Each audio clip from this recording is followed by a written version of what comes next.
VIP voice இன் police. இது police பொதுமக்கள் நல்லுறவுக்கான குரல். அனைவருக்கும் வாய்ஸ் இன் போலீஸ் உங்கள் விஐபி வணக்கங்கள். அப்புறம் அந்த 4 நாளாக தமிழ்நாடே பரபரப்பாக இருக்கக்கூடிய சிவகங்கை மாவட்டம் திருப்புவனம் அஜித்குமார் மரணம். அது கொலை வழக்காக மாற்றம் செய்யப்பட்டுருச்சு. சிபிசிஐடியிலேருந்து சிபிஐக்கு போயிடுச்சு. மதுரை உயர்நீதிமன்ற கிளை அதில் பல்வேறு கேள்விகளை எழுப்பியிருக்கு. ஒட்டுமொத்த தமிழக காவல்துறைக்கும் மிகப்பெரிய தலைகுனிவை ஏற்படுத்தியிருக்கு அந்த சம்பவம். அதனுடைய போஸ்ட்மார்ட்டம் ரிப்போர்ட் பார்த்திங்கன்னா தெரியும், 48 இடங்களில் காயம் அப்படின்னு சொல்லி குறிப்பிடப்பட்டிருக்கு. அந்த தலை ஸ்கல்லிலேருந்து கால் பாதம் வரைக்குமான அடி, ஒரு இடம் கூட பாய்க்க விடாத அடி. ஆனால் இவ்வளோ கொடூரமான தாக்குதல். எனியோ போலீஸாக தான் இருக்குது. அது யார் ஆட்சியாக இருந்தாலும் சரி, நீங்கள் என்ன காமராஜரே ஆட்சி புரிஞ்சாலும் சரி, காந்தியே ஆட்சி புரிஞ்சாலும் சரி, போலீஸினுடைய உளவியல் மாறாத வரைக்கும் இது தொடர்ந்து நடந்துக்கிட்டே தான் இருக்கும். இப்போ நடக்க மறுபடியும் ஏதோ ஒரு இழப்பீடு அறிவிப்பீங்க, அப்புறம் நேரடியாக உயர்நீதிமன்றம் தலையிடுச்சு. இப்போ உயர்நீதிமன்றம் தலையிட்டதுனால தானே இவ்வளோ கொஞ்சம் பெரிய அளவில் முன்னெடுக்கப்பட்டிருக்கு. அதனால் உயர்நீதிமன்றம் தலையிடும், அப்புறம் பரபரப்பாக கொஞ்சம் நாளைக்கு பேசப்படும், அப்புறம் மறந்துடுவோம், அப்புறம் அதுக்கடுத்த இன்சிடென்ட் வந்துக்கிட்டு தான் இருக்கும். அவர்களது அடிப்படை உளவியலை மாற்றம் செய்யாத வரை இது நடக்கும். அப்புறம் இந்த திருப்பவனம் சம்பவம் தொடர்பாக எல்லா யூடியூப் சேனல் எல்லாருமே எல்லா மாஸ் மீடியா எல்லாருமே பேசியாச்சு. அப்புறம் நம்ம பங்குக்கு சொல்லணும்ல, கொஞ்சம் தாமதமானாலும் எதையோ சொல்லி ஆகணும்ல. அதனால் இப்போ இதில் பார்த்தோம்னா முதல்ல இந்த இதனுடைய கேஸ் ஆரம்பிக்குது பார்த்தீங்களா, அந்த மதுரை நிகிதா. ஆனால் அந்த அம்மா அதிலிருந்து தான் அந்த காஸ் ஆஃப் ஆக்ஷன் கிளம்புது. அந்த வழக்கினுடைய மூலம் அங்கே தான் ஆரம்பிக்குது. ஏன்னா வண்டி வைக்க போகிறோம், அதில் ஒரு 9 ரூபா நகை இருந்துச்சு, 2500 பணம் இருந்துச்சு, அது பார்க்கிங்க, அப்புறம் அதுக்கு பிறகு காணா போயிடுச்சுன்னு சொல்லி. பொதுவாக இதெல்லாம் கிரைம் கேஸு, இந்த ப்ராப்பர்ட்டி கேஸு அப்படின்னு சொல்லுவோம். ஆனால் போலீஸில் அப்போ நம்ம முதல்ல இந்த ப்ராப்பர்ட்டி கேஸு கிரைம் கேஸு கொடுத்தாலே முதல்ல அந்த கம்ப்ளைண்ட், அந்த கேஸ் ட்ரூ கேஸான்னு சொல்லி பார்க்கணும். ஆனால் அதுதான் ஃபஸ்ட்டு. கம்ப்ளைண்ட் தாப்பா துருவி விசாரிக்கணும். அவங்க கம்ப்ளைண்ட் ரிசீவ் பண்ணதுக்கு பிறகு கம்ப்ளைண்ட்டை தான் நம்ம துருவி கேட்கணும். எப்படி என்ன இதுன்னு இல்லை, நிறைய ஃபால்ஸ் கம்ப்ளைண்ட் வர்றதுக்கு கிரைம் கேஸில் தான் வாய்ப்பு இருக்கும். சில நேரம் கணவனை ஏமாத்துறதுக்கு மனைவி திருடு போயிடுச்சுன்னு சொல்லி கொடுப்பாங்க. கணவன் வேறு இடத்துல ஏதோ ஒரு பொருளை வச்சுருப்பேன், மனைவியை ஏமாத்துறதுக்கு கணவன் கொடுப்பேன். எம்ப்ளாயி ஏமாற்றுவேன், நான் வர்ற வழியில் நம்ம கம்பெனி பணத்தை அடிச்சுட்டு போயிட்டாங்க அப்படின்னு சொல்லுவேன். இன்சூரன்ஸ் கம்பெனியை ஏமாத்துறதுக்காக சில நேரம் ஒரு பொய்யான கம்ப்ளைண்ட் கொடுப்பாங்க. இந்த இன்கம் டேக்ஸ் மந்த் வருது பார்த்தீங்களா, அந்த நேரம் சில நேரம்லாம் சில கம்பெனிக்கு ஆடிட்டர்ஸே ஐடியா கொடுப்பாங்க. அது ஒரு 10 லட்சம் 20 லட்சம் காணா போச்சு அப்படின்னு சொல்லி சும்மா மிஸ்ஸிங், அது மட்டும் போட்டு ஒரு போலீஸ் எஃப்ஐஆர் மட்டும் இருந்தால் போதுங்க, நான் பார்த்துக்கிறேங்க அப்படின்வாங்க. ஆனால் பக்கா ஃபால்ஸ் கம்ப்ளைண்ட்டு, நான் காரில் வச்சுருந்தேன் காணா போச்சு அப்படின்னு சொல்லுவாங்க, கொண்டு கொடுப்பாங்க. நம்ம பார்ப்போம், நம்ம பார்க்கவே தெரியும் அது ஃபால்ஸ் கம்ப்ளைண்ட்டுன்னு சொல்லி.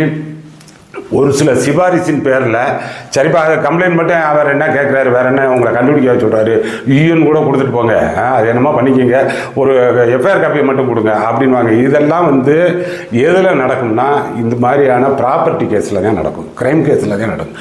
லாண்டர் கேஸ் தான் நீங்கள் எஸ்ஓசி போய் பார்ப்போம்.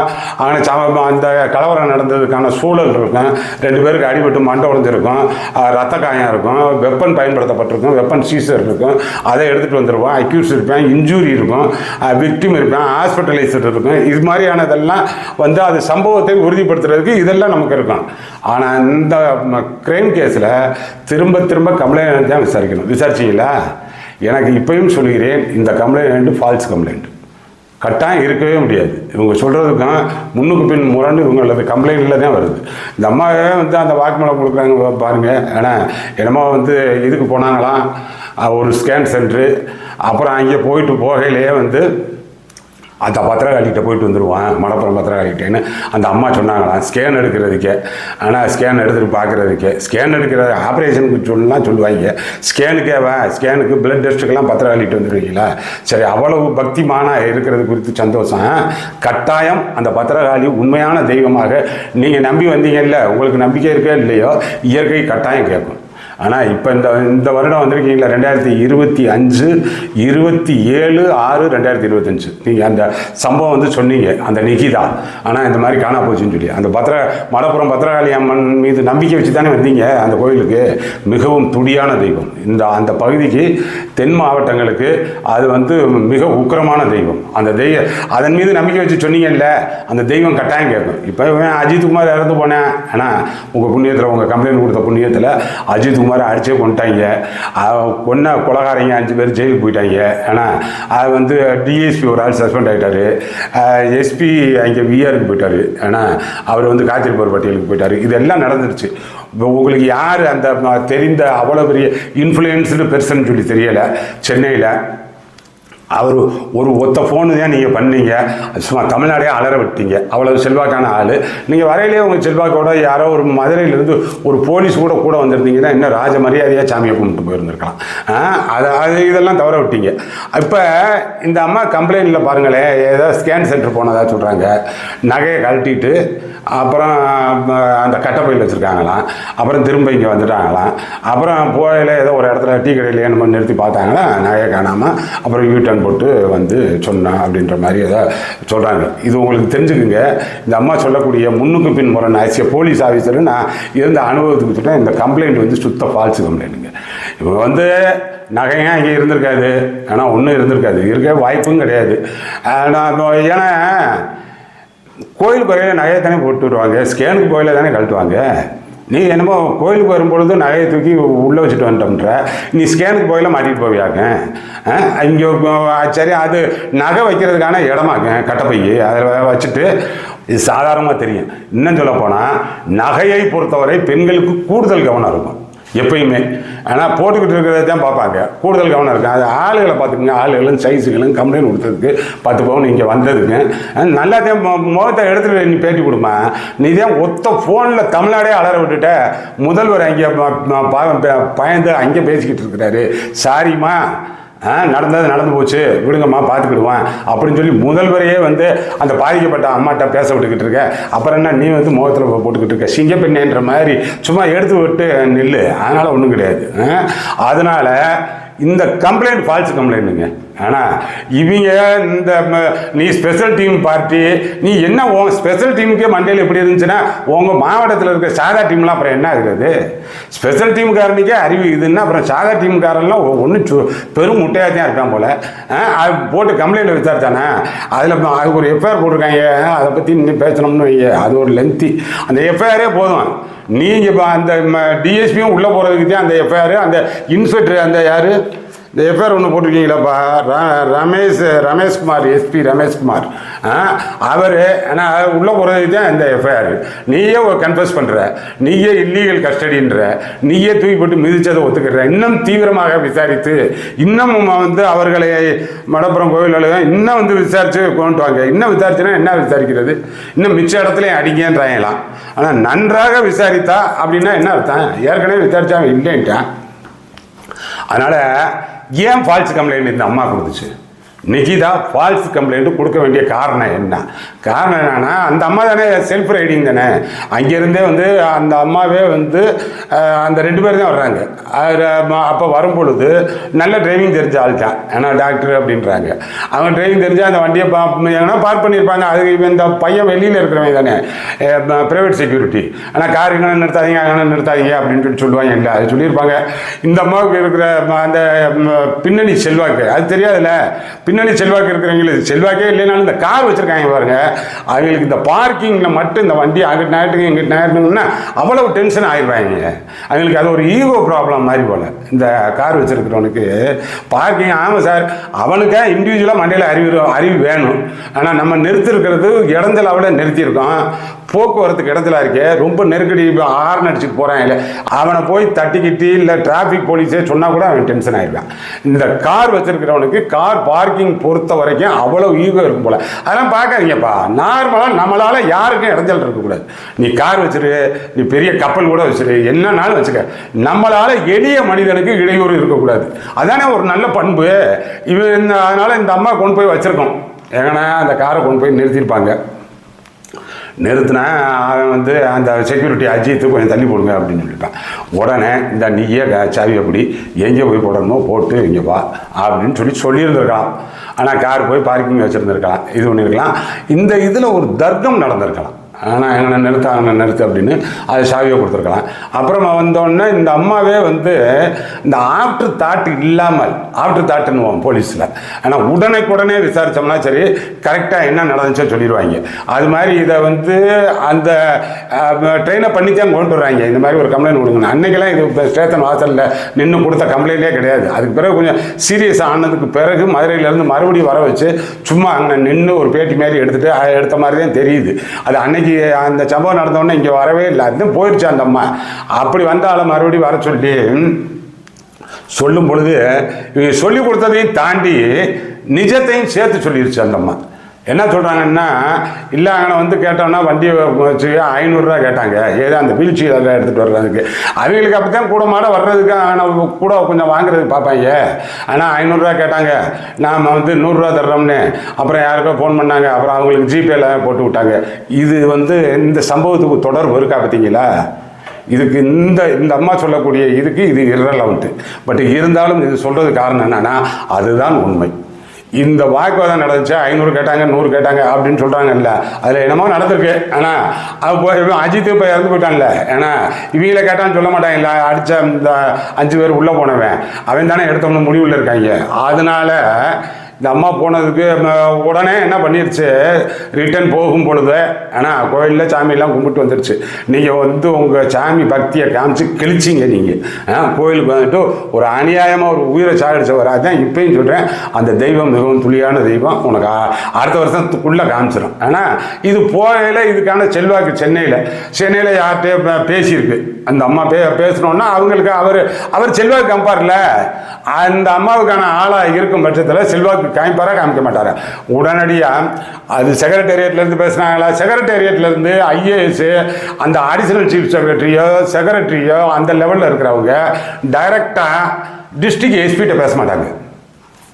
இங்கே ஒருவேளை சென்னையில் இந்த அம்மாவுக்கு செக்ரட்டேரியட்டில் செல்வாக்கு இருந்திருந்தால் அவங்க அந்த செக்ரட்டேரியட்டில் இருக்கக்கூடிய அந்த ஐஏஎஸ் ஆஃபீஸர்ஸு சென்னையில் இருக்கக்கூடிய ஐஜி அண்ட் எபவ் ஏடிஜிபி அளவுக்கு இருக்கக்கூடிய அதிகாரிகிட்ட சொல்லி அந்த டிஸ்ட்ரிக்ட் எஸ்பிகிட்ட சொல்லுங்கன்னு சொல்லியிருக்கலாம். அதுதான் இதில் நடந்திருக்கு. அந்த இல்லை நேரடியாக இந்த அம்மாவுக்கு செக்ரட்டேரியட்டில் இல்லை டிஜிபி ஆஃபீஸு இல்லை ஏடிஜிபி லெவல்லையே யாரையும் தெரிஞ்சிருக்கலாம். அந்த முந்தைய கேஸ் அந்த திருவள்ளூர் மாவட்டம் திருவாலங்காடு சிறுவன் கடத்தலில் வந்து ஒரு ஏடிஜிபி வம்பா வந்து மாற்றாரு பாருங்க, அவர் ஏடிஜிபி ஜெயராம். ஆனால் என்ன அந்த ஆளுக்கு என்ன எதனால் வந்து மாற்றாரு? மகேஸ்வரின்ற ஒரு லேடி உள்ளே வருது, மகேஸ்வரிக்கு இவருக்கு காரை கொடுக்குறாரு, அவர் காரு கடத்தலுக்கு பயன்படுது, ஆள் வந்து மாற்றாருல. அது மாதிரி தான் இப்போ எடுங்க, ஒன்றுமே வேணாங்க. நீங்கள் இந்த போன அந்த போன அதெல்லாம் ஒன்றும் வேணாம். நிகிதா கம்ப்ளைண்ட் தானே, கம்ப்ளைண்ட் ஃபோனை வாங்குங்க, என்ன கால் டீட்டெயில்ஸ் என்னன்னு சொல்லி பாருங்கள், யாருன்னு சொல்லி சிடிஆர் கொடுங்க. அது ஃபோனே வாங்கணும்னு அவசியம் இல்லை.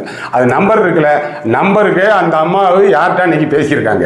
அவங்க அன்றைக்கி பேசினது இந்த 27/6/2025 ஒரு 11 மணிக்கு யார்கிட்ட பேசியிருக்காங்க அப்படின்னா கிளியராக வந்துட்டு போகுது. இந்த யார் அந்த சாரு, அவர் கூட அண்ணா பல்கலைக்கழகத்தில் இருந்தார், அதான் இருந்தார், இல்லை ஃப்ளைட் மோடில் இருந்துச்சு, அவர் ஃப்ளைட் மோடில் இருந்து ஒரு ஃப்ளைட்லேயே போயிட்டாருன்னு வைங்க, அவரை கூட விட்டுருங்க. ஆனால் இவர் எந்த மோட்லையும் போகவே முடியாது. பக்காவாக பேசியிருக்கிறார், ஒரு எஸ்பிக்கு இன்ஸ்ட்ரக்ஷன் கொடுத்துருக்கிறாரு. அந்த எஃப்ஐஆர் பாருங்கள், ரொம்பனா எஃப்ஐஆருங்க.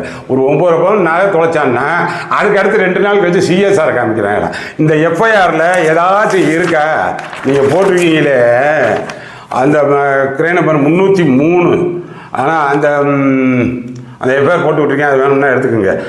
அந்த பிஎன்எஸ்எஸ் வந்து 196(2) அந்த இது வந்து டிஓ வந்து 28/6/2025, டிஆர் வந்து 29/6/2025 2 மணி நைட் 2 மணிக்கு.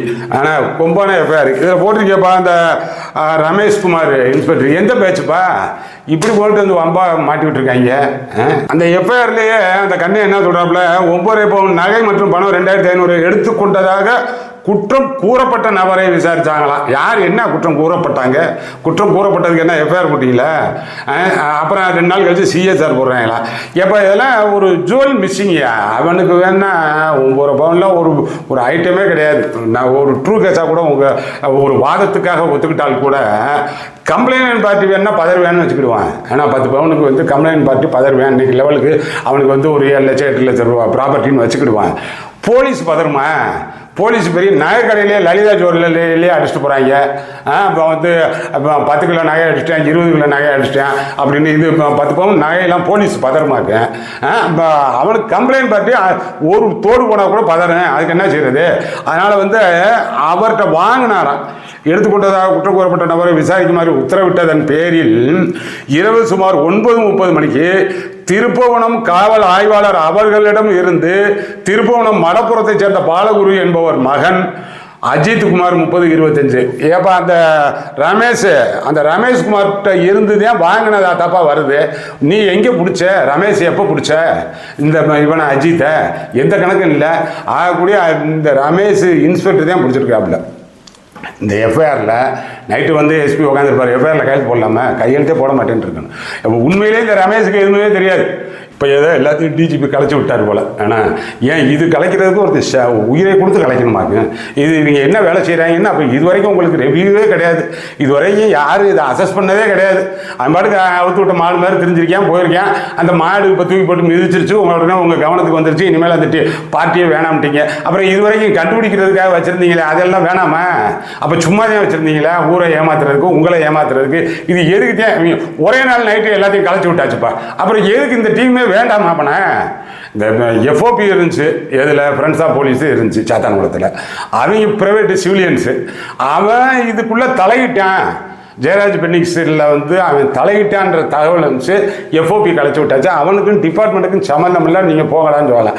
இது ஸ்பெஷல் டீம் பெரிய இது மாதிரி ஃபார்ம் பண்ணி வச்சுருந்தீங்க இல்லை. இப்போ ஒரே இன்சிடென்ட் தமிழ்நாடு முழுக்க கலைச்சி விட்டாச்சு. அப்போ என்னதான் பண்ணாங்க இவ்வளோ காலம்? அந்த டீமினுடைய வேலையே வேண்டியது இல்லையா? அப்போ பார்த்துக்குங்க. இன்ஸ்பெக்டர் டீம் இருக்காது, டிஎஸ்பிக்கு அவருக்கு ஒரு டீமு, அப்புறம் எஸ்பிக்கு ஒரு டீமு. ஏன்னா இவங்க எதையாச்சும் அங்கிட்டு போட்டு கொடுக்குறது. ஒவ்வொரு ஸ்டேஷன்லையும் தான் கிரைம் இன்ஸ்பெக்டர் இருக்காரு, கிரைம் யூனிட் இருக்குல்ல, அவர் கிரைம் பார்க்க மாட்டாரா? லாண்ட் ஆர்டர் இருக்கு. இங்கே லாண்ட் ஆர்டர் பார்க்கறதுக்கு ஆள் கிடையாது. அது எப்போ பாருங்க ரப் டியூட்டி ரோஸ் ரைட்டு காலத்தில் ஸ்பெஷல் டீமுக்கு தான் ஆள் ஒதுங்கி இருப்பாங்க. அப்போ இதெல்லாம் எப்படி வரும்? அதை கலைச்சி விட்டாச்சு. அது நல்ல வேலைன்னு வைங்க. அதனால் இதுலாம் கையெழுத்து போடக்கூடாது. அந்த ரமேஷ் கையெழுத்து போடலைன்னா என்ன செய்வார்? உங்கள் எஸ்பி கூட வந்துட்டு போகிறாரு, டிஜிபி கூட சொல்லிட்டு போகிறாரு. நான் இல்லை சார், அந்த கண்டென்ட் ஆஃப் த எஃப்ஐஆர் இருக்குல்ல, பாடி ஐயா பணிந்து அனுப்புகிறேன்னு போடுறீங்க இல்லை, அது பூராமே ஃபால்ஸ் தானே. உங்களுக்கு நல்லா தெரியும்ல. நான் சொல்லணும்னு அவசியம் இல்லைப்பா. இது சுப்ரீம் கோர்ட் வரைக்கும் போகும் இந்த எஃப்ஐஆர். நீங்கள் போட்டிருக்கீங்க இல்லை, மறுபடியும் போகும்ல, போக வேணாமல். இப்போ 196 ஒரு கஸ்டோடியல் டெத்துக்கு போட்டிருக்கீங்க. அது கஸ்டடியாக என்னன்றதே கேள்விக்குறித்தானது. ஆனால் நிலையத்துக்கே வரலை. அவனை எங்கெங்கேயோ வச்சு அடிக்கிறாங்க. கம்மாய்க்குள்ளே வச்சு அடிக்கிறது, காட்டுக்குள்ளே வச்சு அடிக்கிறது, அந்த கோசாலையில் வச்சு அடிக்கிறது, இது எல்லாம் கஸ்டோடியா? அது நிலையத்துக்கே வரலை. ஏன்னா அதுவே ஒரு தனி கேள்விக்குரியது. அதில் கொண்டு போய் அவன் அங்கே வந்தான், இன்ஸ்பெக்டர்கிட்ட இருந்து வாங்கினான், அப்படி இப்படின்னு சொல்லி வருதே. இதில் நீங்கள் அது சொன்னது பிறகு சாதாரணமாக ஒரு எஃப்ஐஆர் வந்துச்சுன்னா என்ன செய்வேன்? ஆனால் இப்போ வந்து அந்த சம்பவ இடத்த போய் பார்ப்போம்ல, பாடியை பார்த்தாரேன் இந்த ஆய்வாளர். அப்புறம் எப்படி சொல்லி எவ்வளவு டைட்டு கொடுத்து அந்த ஆள்கிட்ட கையெழுத்து வாங்கிட்டாங்க. கட்டாயம் அந்த ஆளுக்கு சிக்கல் வரும். சிக்கல் என்னன்னே சொல்ல முடியாதுங்க. அதனால் இது வந்து மறுபடியும் சொல்கிறேன், இந்த கம்ப்ளைண்ட் வந்து ஃபால்ஸு. நிகிதா கொடுத்தது ஃபால்ஸு. ஒரு தெய்வத்தின் சன்னதியில் இருந்து எப்படி ஒரு பொய்யான கம்ப்ளைண்ட்டை கொடுத்து எப்படி அல்லோலப்படுத்திடுச்சு பார்த்தீங்களா?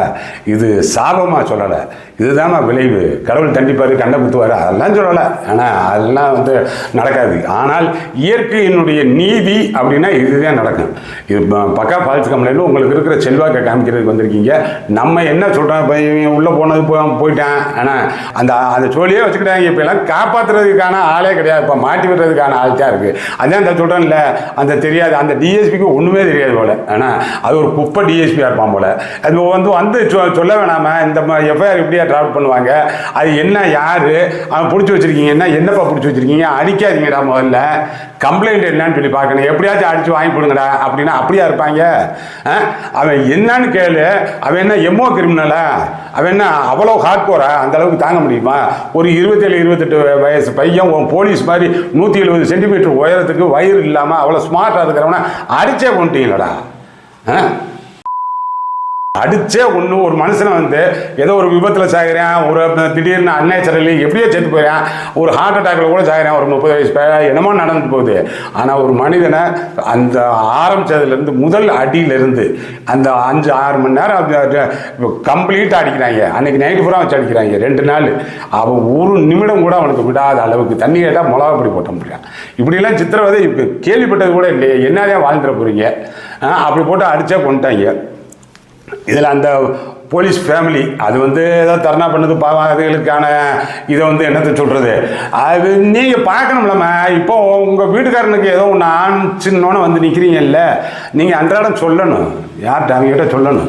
டெய்லி காலையில் போயிட்டு என்னமோ 2000-3000 பையில் இருக்கியா, உனக்கு என்ன டெய்லியை சம்பளம் போடுறாங்க கேட்கணும். எவனை தட்டி பிரித்து வாங்கிட்டு வந்த அப்படின்னு சொல்லி நீங்கள் கேட்கலைன்னா உங்கள் பிள்ளையை விட்டு கேட்கணும். அந்த போலீஸ்காரங்க பிள்ளைங்க அவங்ககிட்ட கேளுங்க, அப்பா வேண்டாம்ப்பா, யாரையும் அடிக்காதீங்கப்பா, எங்களுக்கு வெக்கமாக இருக்குப்பா, சங்கடமாக இருக்குப்பா, எங்களை யாராச்சும் அடித்தா எப்படிப்பா? அந்த அம்மா சொல்லுது போலீஸ்காரர் பொண்டாட்டி, உயர் அதிகாரிகள் சொன்னாங்க செய்வாங்க. உயர் அதிகாரிகள் சொல்கிறாங்க உங்களை வந்து வீட்டுக்காரம்மா வந்து அடிப்பாரா? உயர் அதிகாரி சொல்கிறாங்க வீட்டுக்காரம்மாவையும் பிள்ளையும் போட்டு அடிங்க அப்படின்னா அடிப்பாரா? உயர் அதிகாரிகள் சொல்கிறாங்க நேராக போய் விழுந்து கிணத்துல விழுந்து செத்து போயிரு அப்படின்னா செத்துருவாரா? அப்போ மண்டை வேலை செய்யுதுல. உயர் அதிகாரி சொல்கிறாரு தனக்குன்னு ஒரு அறிவு இருக்குல்ல, அதுதான் இருக்கணும்னு சொல்லித்தான் சொல்கிறான். அதனால் உயர் அதிகாரி சொன்னாலும் செய்யாதீங்க, வேண்டியதில்லை. யார் சொன்னாலும் அடிக்காதீங்கப்பா, கெட்ட வார்த்தை பேசாதீங்கப்பா, யார்கிட்டையும் லஞ்சம் வாங்காதீங்கப்பா, பிள்ளையை விட்டு சத்தியம் பண்ணுவேன் வாங்குங்க அவர்கிட்ட, ஒவ்வொரு நாளும் சொல்லுங்கள், பிள்ளையை திருத்தட்டேன். ஆனால் இவங்களுக்கு அது திருத்தவே முடியாதுங்க. இவங்களுடைய அவ்வளோதான் மென்டாலிட்டி. இவன் வந்து உருவாகிற இடமே அந்த மாதிரி. டிஎன்விஎஸ்ஆர்பி முறைகேடான ஆள்கள் தேர்வு செய்யப்படுகிறார்கள். ஆனால் பிஆர்எஸ், பிடிசி, அந்த மற்ற டிஎன்பிஏ இங்கேயும் தப்பான ஆட்கள், தவறாக வந்து அறிவான ஆட்கள் அங்கே இல்லை. அதெல்லாம் நல்ல ஆட்களை கொடுங்க. ட்ரைனிங் கொடுக்குறவங்க எல்லாம் உருப்படியான ஆளாக இருக்கணும், நல்ல இன்டெலிஜென்ஸாக இருக்கணும். சும்மா தண்ணி போடுறவன் முடியாத ஆள், கடைசி நேரத்தில் அவருக்கு ரெஸ்ட் எடுக்கட்டும்னு சொல்லி போகிறவர், அவருக்கே எதுவும் தெரியாது, அவரை கொண்டு போய் பிஆர்எஸ்ல உட்கார வச்சு என்ன செய்ய? நல்ல சட்டம் தெரிஞ்சவங்க, உண்மையிலேயே சொல்லிக் கொடுக்குறதுல ஆர்வமாக இருக்கக்கூடிய ஆட்கள், அப்படி ஆளை போடுங்க. நல்ல போலீஸ் உருவாகட்டும். அதுக்கடுத்து இந்த போலீஸ் ஒன்வே போலீஸ் தானே. இப்போ இது முடிச்சோன்னா அப்படியே பட்டாலியனுக்கு போகிறாங்க. அங்கே ஒரு 18,000 போலீஸ் வரைக்கும் இருக்காங்க, 15 பட்டாலியனில். அங்கே இருக்கிறவங்க பூரா கண்டாங்கிரஸ் இந்த கமாண்டன்ட் போகிறான். அவங்ககிட்ட எப்படிடா காசு வாங்குறதுன்னு அவன் பார்க்குறேன். அப்புறம் என்ன போலீஸ் உருவாகி வருவான்? அவன்கிட்ட எப்படி காசு வாங்குறது? ஆனால் போட்டானில் இந்த 10th பட்டாலியனை நீ அடுத்த ஒருத்தர் ரெடியாக இருக்கேன், இந்த இது வந்ததுனால அப்படியே வச்சுக்கிட்டு இருக்கேன், அதை போட்டு கொடுப்பான். இவன் பூரா களை எடுங்க. ஆனால் ஒன்று இவங்களால் ஒன்றும் ஆகிறதில்ல. எப்படி ஒரு மோசமான போலீஸை உருவாக்குவது எப்படி அப்படின்றதான் பட்டாலியனில் நடந்துக்கிட்டு இருக்கு. இப்படிலாம் தயாராகி வந்துக்கிட்டு இருந்தாங்க. இவன் பூரா இப்போதான் வந்தவங்க, கிரேட் 1 தானே, அப்புறம் என்ன இப்போதான் பட்டாலியன் முடிச்சுட்டு வந்திருப்பாங்க பூரா. அதனால் இப்படி போலீஸ் தயார் பண்ணி அவன் அனுப்பி நீங்கள் உட்காந்துக்கிட்டு ஒரே நாள் நைட்டு ஸ்பெஷல் டீம் கலைச்சாச்சு, சரி என்ன ஆயிடுவானே, நாளையிலேருந்து புத்தனாகி புனிதன் ஆயிடுவானா? அவன் ஸ்பெஷல் டீம் பூரா கலைச்சாச்சு, உடனே போலீஸ் புத்தன் ஆயிடுச்சா? அடிப்படையில் உருவாகிற இடத்துல இது சரியாக உருவாக்குங்க. ஏன்னா இது சும்மா ஒரு மாதிரி இருந்துச்சு. சரி, அப்படியே இது ஒரு லென்த்தி டாபிக். நான் இதுதான் சொல்லணும்னு வந்தேன். ஃபால்ஸ் கம்ப்ளைண்ட் தான் வந்து ப்ராப்பர்ட்டி கேஸு, இந்த மாதிரியான இதில் கிரைம் கேஸ்லாம் நம்ம விசாரிப்போம். அது இதில் விசாரிக்கப்படவே இல்லை. கடைசி வரைக்கும் அந்த கேஸுக்கு பேர் அதில். சரி, இப்போ இத்தனை பேரெல்லாம் முடிச்சிட்டீங்களே, இப்போ 4-5 நாள் ஆச்சுல, இப்போ ஏதாச்சும் நகையை கண்டுபிடிச்சிங்களா? நகையை கண்டுபிடிச்சிங்களா? 9 பவுன் நகை ப்ராப்பர்ட்டி லாஸ்ட் காமிச்சாங்கல்ல, நீ எஃப்ஐஆர் போடாமல் போய் என்னமோ பண்ணிக்க.